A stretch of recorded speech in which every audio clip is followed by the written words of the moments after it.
हर हर महादेव। आप सुन रहे हैं शिव महापुराण कथा, भारतीय संस्कृति के माध्यम से रुद्र संहिता द्वितीय सती खंड। नारद जी के प्रश्न और ब्रह्मा जी के द्वारा उनका उत्तर। सदाशिव से त्रिदेवों की उत्पत्ति तथा ब्रह्मा जी से देवता आदि की सृष्टि के पश्चात एक नारी और एक पुरुष का प्रकट होना। नारद जी बोले, महाभाग महाप्रभु विदात, आपके मुखारविंद से मंगलकारिणी शंभु कथा सुनते सुनते मेरा जी नहीं भर रहा है। अतः महादेव भगवान शिव का सारा शुभ चरित्र मुझसे कहिए। संपूर्ण विश्व की सृष्टि करने वाले महादेव सती की कीर्ति से युक्त शिव का दिव्य चरित्र सुनना चाहता हूँ। शोभाशालिनी सती किस प्रकार दक्ष पत्नी के गर्भ से उत्पन्न हुई, महादेव जी ने विवाह का विचार कैसे किया, पूर्व काल में दक्ष के प्रति रोष होने के कारण सती ने अपने शरीर का त्याग कैसे किया, चेतनाकाश को प्राप्त होकर वे फिर हिमालय की कन्या कैसे हुई, पार्वती ने किस प्रकार उग्र तपस्या की और कैसे उनका विवाह हुआ, कामदेव का नाश करने वाले भगवान शंकर के आदि शरीर में वे किस प्रकार स्थान पा सकी। महामते, इन सब बातों का आप विस्तार पूर्वक कहिए। आपके समान दूसरा कोई संशय का निवारण करने वाला न है न होगा। ब्रह्मा जी ने कहा, मुनि, देवी सती और भगवान शिव का शुभ यश परम पावन, दिव्य तथा गोपनीय से भी अत्यंत गोपनीय है। तुम वह सब मुझसे सुनो। पूर्व काल में भगवान शिव निर्गुण, निर्कल्प, निराकार, शक्ति रहित, चिन्मय तथा सत्य और असत से विलक्षण स्वरूप में प्रतिष्ठित थे। फिर वे ही प्रभु सगुण और शक्तिमान होकर विशिष्ट रूप धारण करके स्थित हुए। उनके साथ भगवती उमा विराजमान थी। विप्रवर, वे भगवान शिव दिव्य आकृति से सुशोभित हो रहे हैं। उनके मन में कोई विकार नहीं था। वे अपने परात्पर स्वरूप में प्रतिष्ठित थे। मुनिश्रेष्ठ, उनके बाएं अंग से भगवान विष्णु, दाएं अंग से ब्रह्मा और मध्य अंग से अर्थात हृदय से रुद्रदेव प्रकट हुए।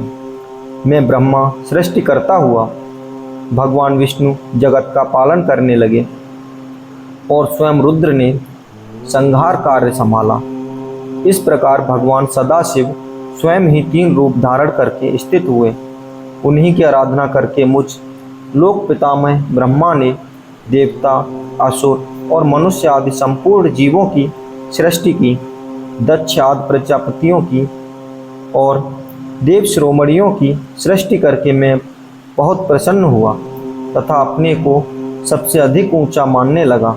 मुनि, जब मरीचि, अत्रि, पुलह, पुलस्त्य, अंगिरा, क्रतु, वशिष्ठ, नारद, दक्ष और भृगु, इन महान प्रभावशाली मानस पुत्रों को मैंने उत्पन्न किया, तब मेरे हृदय से अत्यंत मनोहर रूप वाली एक सुंदरी नारी उत्पन्न हुई, जिसका नाम संध्या था।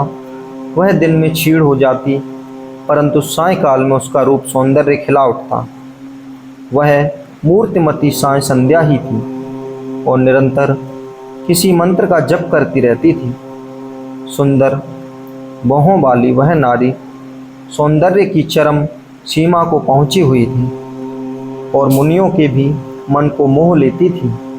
इसी तरह मेरे मन से एक मनोहर पुरुष भी प्रकट हुआ, जो अत्यंत अद्भुत था। उसके शरीर का मध्य भाग कट प्रदेश पतला था, दांतों की पंक्तियां बड़ी सुंदर थीं। उसके अंगों से मत वाले हाथी सी गंध प्रकट होती थी। नेत्र प्रफुल्ल कमल के समान शोभा पाते थे। अंगों में केसर लगा था, जिसकी सुगंध नासिका को तृप्त कर रही थी। उस पुरुष को देखकर दक्ष आदि मेरे सभी पुत्र अत्यंत उत्सुक हो उठे। उनके मन में विस्मय भर गया था। जगत की सृष्टि करने वाले मुझ जगदीश्वर ब्रह्मा की ओर देखकर उस पुरुष ने विनय से गर्दन झुका दी और मुझे प्रणाम करके कहा। वह पुरुष बोला, ब्रह्मा जी, मैं कौन सा कार्य करूँगा। मेरे योग्य जो काम हो उसमें मुझे लगाइए, क्योंकि विधाता आज आप ही सबसे अधिक माननीय और योग्य पुरुष हैं। यह लोक आपसे ही शोभित होता रहा है। ब्रह्मा जी ने कहा, भद्र पुरुष, तुम अपने इसी स्वरूप में तथा फूल के बने हुए 5 बाणों से स्त्रियों और पुरुषों को मोहित करते हुए सृष्टि के सनातन कार्यों को चलाओ। इस चराचर त्रिभुवन में ये देवता आदि कोई भी जीव तुम्हारा तिरस्कार करने में समर्थ नहीं होंगे।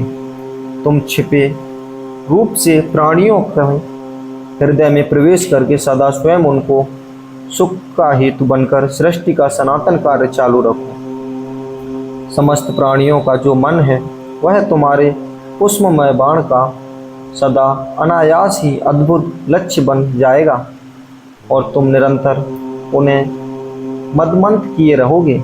यह मैंने तुम्हारा कार्य बताया है, जो सृष्टि का प्रवर्तक होगा।